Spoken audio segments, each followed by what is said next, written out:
black and white. It's pink and blue! And available at Australian Geographic. From the moment we're born, it's frills for girls. Barbie, flower and flutterberry. And force for boys. G.I. Joe headquarters with electronic sounds, rapid fire gun and blast action targets. It's called market segmentation. The theory goes that dividing consumers up into smaller groups is good for business. And what easier way to divide humanity than by the junk between our legs? Kirsten, don't confuse sex with gender.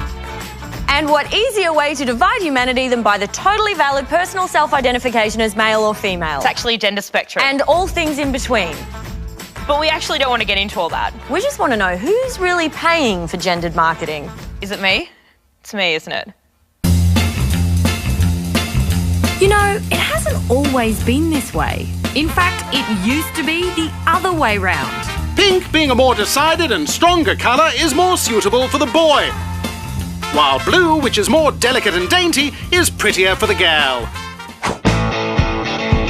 By the early 1970s, the split between boys' toys and girls' toys seemed to be eroding. Today, that's all changed. The companies completely try to trick the girls into buying the pink stuff instead of stuff that boys want to buy, right? That's right, cute YouTube kid. They worked out that by segmenting the market into narrow demographic groups, they can sell more versions of the same toy. That's why Lego ads used to look like this. Build hotels, animals, people, boats, skyscrapers, and more. But now look like this. New Lego Friends. I just finished decorating my house. Time to chill with the girls. At the beauty shop, Emma is styled and ready to go. That move tripled the number of girls using Lego and scored the company a 25% increase in global revenue. But market segmentation isn't just for kids. By making two versions of otherwise identical products, Celebrity Slim can sell many more Slim Shakes. And Hairdresser's Formula can sell more hair pills. And Gillette can sell more razors. And Cotties can try to sell more cordial and fail. And it's not just about trying to sell more, it's about trying to charge more too. Take this Body Glide Anti-Chafe Balm. Triathlon lube, it's a thing. And it's great for feet, thighs and upper bodies. But Zoe, we're ladies. We don't have upper bodies. We have feet, thighs and bras, which is why we need Body Glide for her. Wait, aren't our bras on our upper bodies? No, Zoe. That's why our version costs nearly 60% more per gram than the original. Because according to Body Glide, we ladies need a petite-sized product for carry-along convenience. Because there's no way a woman could carry a normal Body Glide?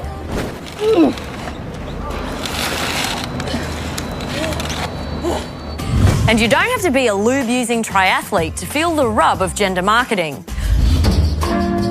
It comes with everything, from shaving cream and depilatory cream to styling powder and eye gel. And we might not even realise it's happening. Because we only look at our section of the store and ignore anything that's not obviously for us. And it's not just colour. Companies also use shape, texture, packaging, logos, verbiage, graphics, sound and names to define the gender of a brand. lighter colours, smoother edges, floral motifs, softer lines. They're for ladies. Whereas darker colours, harder lines, squarer shapes and sciencey type pictures mean it's for men. That's why this pastel pack of tenor incontinence pads for women features a pretty little flower made of wee drops. Whereas the men's packet has a grid and arrows on it and very specific measurements. Going the 7mm, I see. Nice. Now, market segmentation can backfire. Gender contamination is where a product is so strongly associated with one gender, the other gender refuses to buy it. Why don't they just call it the cooties effect? Because we're grown-ups. Anyway, it's much easier to get women to buy men's stuff than it is to get men to buy women's stuff. Take Dove. When they entered the male skincare market, they realised... The name Dove lacks macho mystique, especially when rendered in slender italics and accentuated with a stylised bird logo. Stylised birds are totally for pussies. So they compensated by... printing men plus care in stand-up capitals and by the use of a battleship grey background.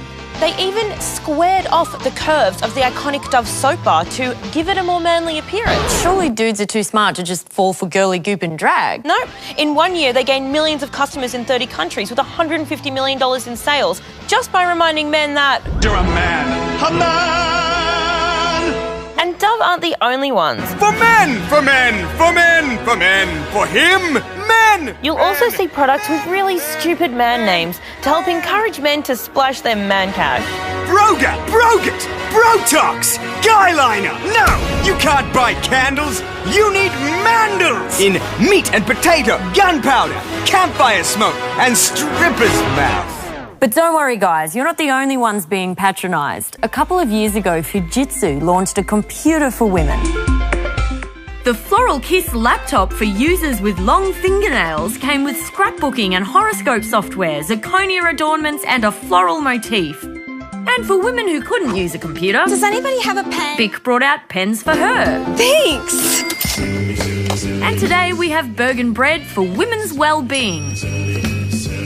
Bergen call it this because they claim it may help maintain breast health. They don't mention men's well-being though, despite also claiming it may help maintain prostate health.